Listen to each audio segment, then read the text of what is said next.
Maagang New Year ang hatid ng Omega. Pumasok sa barangay, tila may piyesta. Nagsitalunan ng lahat at nagsimula na nga ng Lord. At ito na parang lechon na handa nila, unti-unti na ng Omega.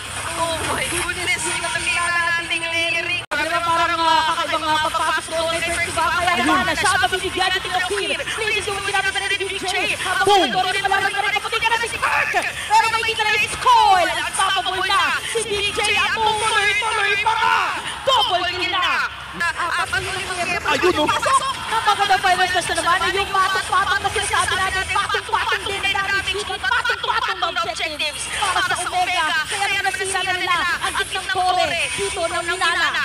Tuloy-tuloy lang ang pag-push nila. Nandyan na ang Dragon. At kung naghanap siya ng away, maglalanding nga ba siya o re-recta na ng base? Endable na ba ako? Isang siege minion lang ang meron sila. Kailangan dumipay sa kanya ni Nana Ibos pero tumitingin lang yata na naman final slash. Ginamit na dito ang Purify at meron pang counter set para yung sa Nana Ibos pero si Hayes ang mabibigyan at hindi na nga yata makakahinga pa dito ang hukbo dahil nandito na ang barangay.